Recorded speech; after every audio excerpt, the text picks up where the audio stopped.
ஒரு காரியம் confirm, promise இருந்தா என்ன வரும்? ப்ராமிஸ சத்தமா சொல்லுவீங்க, ப்ராப்ளத்தை சொல்ல மாட்டீங்கன்னு எனக்கு தெரியும். ஆனா உண்மை அதுதான். யார் வாழ்க்கையில காட்ஸ் ப்ராமிஸ் இருக்குதோ, கர்த்தருடைய வாக்குத்தத்தம் இருக்குதோ, அவன் வாழ்க்கையில பல போராட்டங்கள் வரும்.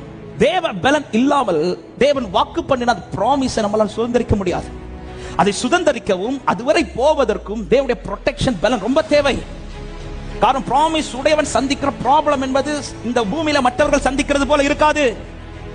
ஆமென். வாக்குத்தத்தம் கிடைச்ச உடனே நமக்கு என்ன தோணும் தெரியுமா? எனக்கு நீ பிரச்சனையே. ஆனா உண்மையா சொல்லுங்க, வாக்குத்தத்தம் வந்த பிறகு தானே பிரச்சனையே வரும்.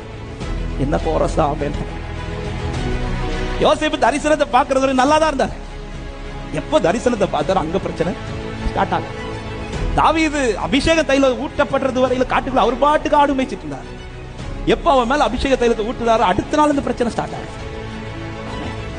சில நேரத்தில் நமக்கு தோணும், ஆண்டவரே வாக்கு பண்ணாமலே இருந்திருக்கலாம். ஆண்டவரே, வார்த்தை உடையவனுக்கு, வாக்குத்தத்தம் உடையவனுக்கு மற்றவர்கள் சந்திக்கிற ப்ராப்ளத்தை விட அதிகமான ப்ராப்ளம்ஸ் உண்டு. ஆனா ஒண்ணு, அவருடைய ப்ரொடெக்ஷனை தாண்டி எந்த ப்ராப்ளம் ஒன்ன தொட கத்தர் விட மாட்டா. அவருடைய ப்ரொடெக்ஷனை தாண்டி விசுவாசிக்கிறவங்க ஆமென் சொல்லுங்க பார்க்கலாம். உங்களுக்கு உங்க மேல இந்த வாக்குத்தத்தத்தை தர வேண்டும் என்பது தீர்மானித்தது உங்கள் தாயோ உங்கள் தகப்பனோ நீங்களோ கிடையாது, அவர் தீர்மானித்தது. உங்க லைஃப்ல தான் இதை செய்யணுங்கிறது தீர்மானிச்சதும் உங்க கூட இருந்தவர்கள் அவர் தீர்மானிச்சார். இதை உங்க லைஃப்ல தான் நிறைவேற்ற வேண்டும் என்பதை துடிதுடிக்கிறது நீங்கள் அல்ல, அவர் துடிதுடிச்சிட்டு இருக்கிறார். எல்லாமே அவர் நியமிச்சதுனால எத்தனை பேர் சொல்ல முடியும், எனக்கு உரைக்கப்பட்ட பிரகாரமே நடக்கும் என்று நிச்சயம் உள்ளவர்களாமே.